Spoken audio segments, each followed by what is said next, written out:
Dalam Al-Quran surah An-Nisa ayat 9, kita diperintahkan oleh ayat ini supaya kita merasa takut apabila meninggalkan generasi dalam keadaan lemah. Wal yakhshal ladzina law taraku min khalfihim dzurriyyatan dhi'afa khafu 'alaihim. Para ulama tafsir bersepakat bahwa konteks yang dibahas oleh ayat ini adalah persoalan harta. Sehingga dalam Islam kita kenal hukum faraid yang mengatur bagaimana pembagian harta warisan jika orang tua telah wafat. Pertanyaannya kemudian, bagaimana jika generasi lama yang hendak meninggalkan anak-anaknya itu dalam keadaan memiliki harta yang berkecukupan? Apakah ayat ini tidak berlaku lagi? Nah, untuk mengimbangi pemahaman kita lihat juga ayat yang lain. Surah Al-Baqarah ayat 133. Am kuntum syuhada'a idh hadara Ya'qubal maut idh qala li banihi ma ta'buduna min ba'di. Ketika hendak datang maut kepada Yakub alaihissalam, apa yang dia katakan kepada anak-anaknya?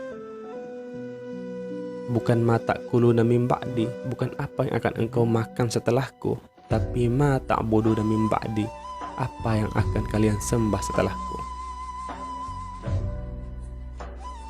Sehingga anak-anaknya menjawab, yang akan kami sembah adalah Tuhanmu, Tuhan Nabi Ibrahim, Tuhan Nabi Ismail. Sehingga baru Nabi Yakub alaihissalam merasa tenang untuk meninggalkan generasi mereka dan tidak khawatir. Ternyata meninggalkan anak-anak yang tidak bertauhid jauh lebih ditakutkan oleh para nabi daripada meninggalkan generasi dalam keadaan tidak berharta.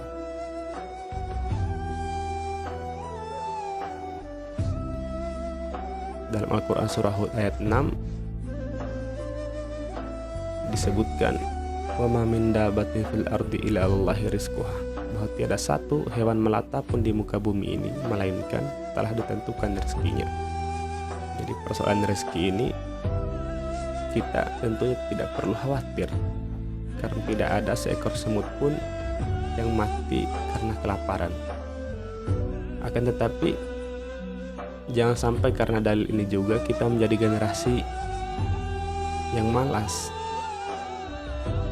Mentang-mentang rezeki sudah dijamin oleh Tuhan sehingga kita beragama atau menjemput rezeki itu sikap kita pasif.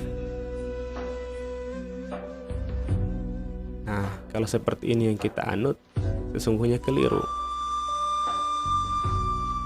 Kita lihat juga kisah para nabi ketika meminta kepada Tuhan terhadap hal-hal yang di luar nalar dan kemampuan fisiknya sebagai seorang manusia. Ia meminta dengan kata habli.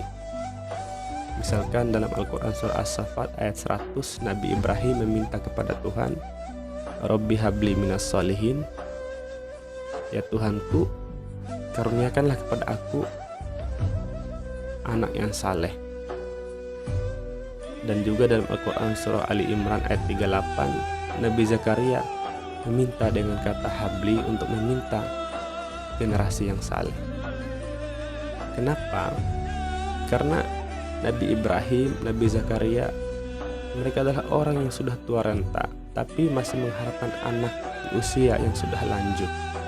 Artinya ini adalah persoalan yang di luar daripada nalar dan kemampuan manusia pada hari ini. Nah, tentu dalam hal seperti ini yang dapat melakukan itu hanyalah Tuhan. Maka diminta dengan kata habli dalam persoalan yang keterkaitannya dengan hak prerogatif Tuhan.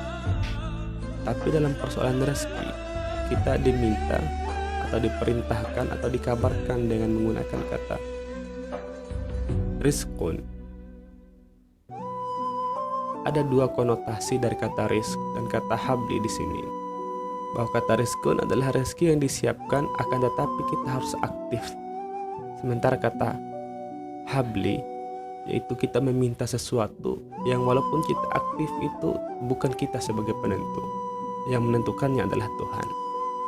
Jadi persoalan rezeki yang sudah ditentukan oleh Tuhan dalam Al-Quran surah Hud ayat 6, bahkan kepada hewan melata pun memang ada, tapi kalau kita tidak aktif untuk menjemput, ya tidak ada juga.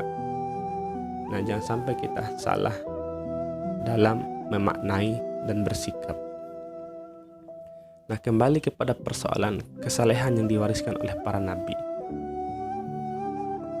Bapak yang saleh tidak menjamin anaknya juga menjadi generasi yang saleh, karena kesalehan tidak diwariskan secara biologis. Nabi Nuh alaihissalam anaknya Kan'an durhaka. Nabi Ibrahim bapaknya adalah seorang produsen berhala. Nabi Ibrahim sebagai anaknya adalah penegak tauhid. Nah, untuk mendapatkan kesalehan ini adalah melalui pendidikan oleh kedua orang tua, oleh para nabi yang dididik oleh yang mendidik nabi adalah Tuhan, bukan berarti lepas dari pendidikan. Karena kita bukan nabi dan generasi kita yang nanti kita akan lahirkan tidak lahir dari nabi karena kita bukan itu, maka untuk mewariskan kesalehan lewat pendidikan, terlebih kepada orang tua dan ibu sebagai al-madrasatul ula, sebagai sekolah pertama bagi anak-anaknya. Kemudian yang perlu dikhawatirkan yang kedua, jangan sampai meninggalkan generasi dalam keadaan lemah dalam persoalan keterbelakangan ilmu pengetahuan. Seorang Syekhul Azhar Muhammad Abduh pernah mengungkapkan ungkapan yang fenomenal pada masanya, mungkin juga pada hari ini masih diingat, bahwa al-Islamu mahjubun bil muslimin, bahwa Islam itu terbelakang gara-gara umat Islam itu sendiri.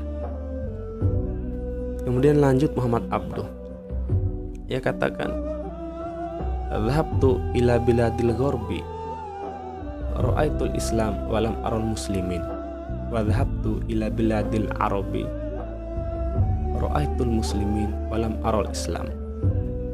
Aku telah pergi ke negeri-negeri barat, aku telah melihat Islam, tapi tidak melihat orang-orang muslim.